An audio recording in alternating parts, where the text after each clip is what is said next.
강남이 어떻게 지금까지 발달해 왔는지를 한번 되짚어 보면 이런 길목을 우리가 잘 포인트를 찾으면 되는구나 쉽게 알 수 있을 거예요. 도대체 그렇다면 우리나라에서 땅 투기 또는 복부인 또는 부동산이 진짜 어마어마한 부를 가져다 주는구나를 가장 먼저 알 수 있었던 힌트가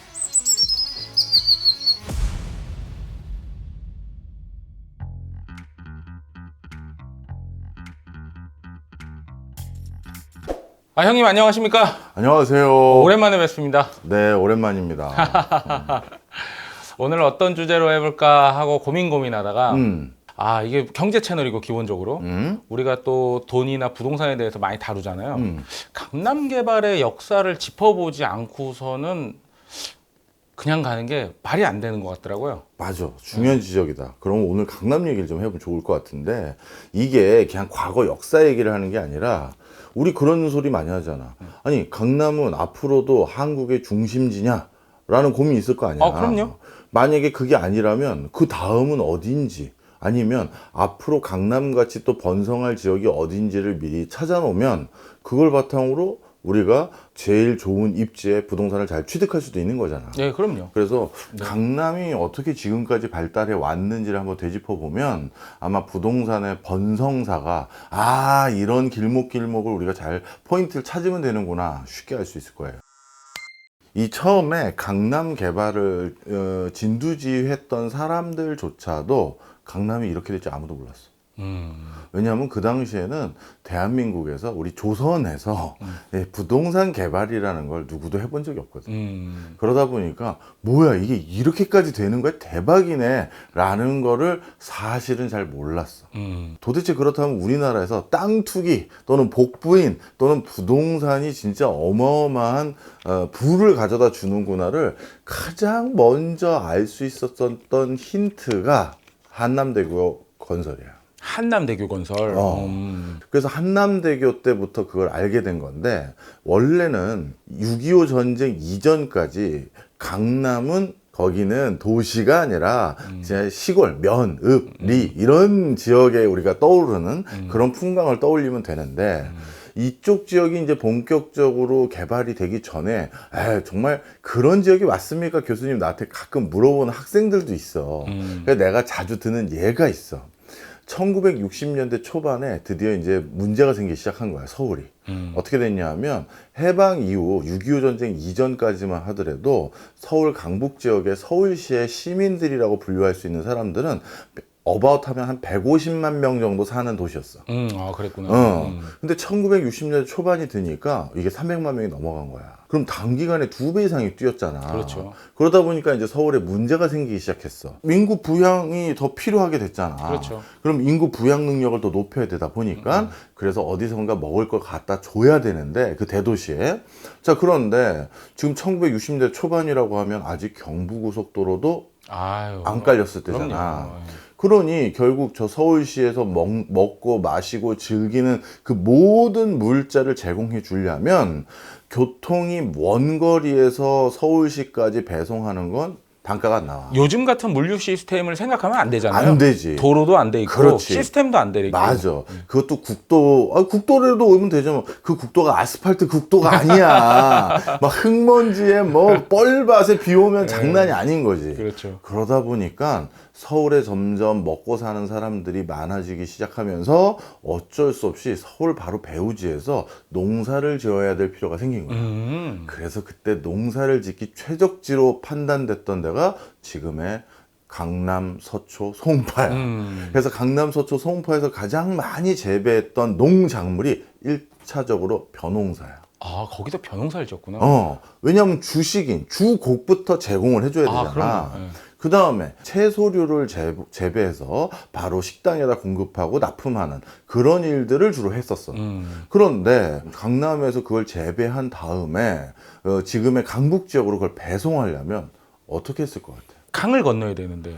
강을 건너야지. 예. 왜냐하면 다리를 건널 수 있는 수단이라곤 그때 대한민국에 1960년대 초반까지만 하더라도 우리가 한강의 대교도 아니야. 한강교가 2개밖에 없어. 다리를 건너서 채소를 배송한다든가 이걸 할 때 강남 지역에서부터 그걸 그 트럭이나 뭐 아니면 버스라든가 뭔가 운송수단으로 강북까지 배송하는 건 그 당시 그 채소를 판매하는 분들이나 쌀을 재배하는 분들에겐 엄청난 사치지. 그렇죠. 그러다 보니까 소 달구지 끌고 와서 어디까지 오냐 하면 그 나루터지, 나루터.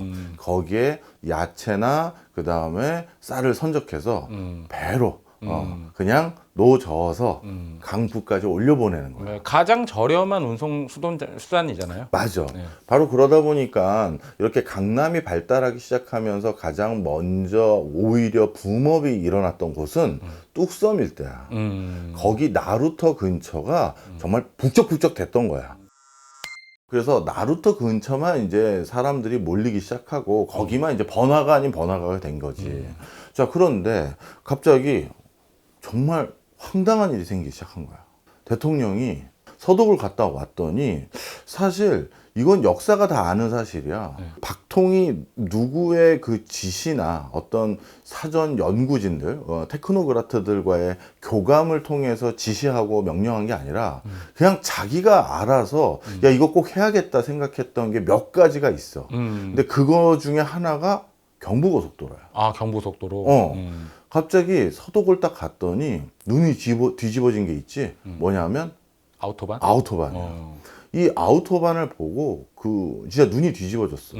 모르겠어. 본인도 군인 출신이고 그 전에 어떻게 보면 장기 집권했던 히틀러가 독일에서 아우토반을 조성한 사람이거든. 아, 그렇구나. 1930년대 히틀러가 지시해서 아우토반이 만들어진 거야. 그 뒤부터는 자동차 공업의 발달이자 물류의 허브 역할을 하는 게 아우토반이 돼버리다 보니까 거기에서 많이 영감을 한 거지. 그러니까 그 정도 되는 거는 여러 사람의 의견을 취합해서 할 수 있는 게 아니에요. 맞아. 네. 맞아. 그게 여러 사람의 의견을 취합한다고 하면 아마 훨씬 더 시기는 오래 걸렸을 거야. 그렇죠. 나중에 이제 경부고속도로 얘기 들어보면 이제 황당한 얘기 내가 많이 해줄게.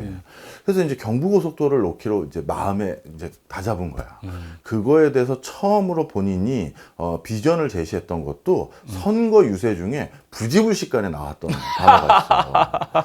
그 당시 윤보선 대통령하고 선거에 경합 중이었는데 장충체육관에서 이런 유세 연설을 하는 과정에서 우리 한국에서도 고속도로 같은 걸 놔서 뭐 내가 국토를 전부 다 연결하는 그런 대업을 이루겠다가 부지불식간에 나온 거야.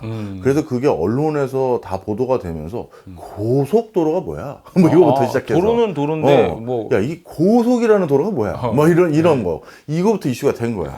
근데 그 당시 벌써 경부고속도로가 만들어지기 전인 그 한참 전에 울산에 산업단지 조성됐고 그 다음에 포항에 또 산업단지 조성해놨단 말이에요. 그러면 서울에서부터 또 끄트머리 쪽인 울산 포항의 거대한 산업단지와 새로운 수도권 같은 걸 거기 조성하겠다라고 이미 진행을 하고 있는데 그럼 거기랑 서울을 연결해야 될 거 아니야. 그렇죠. 그래서 그 연결도 필요하다라고 생각을 했던 거지.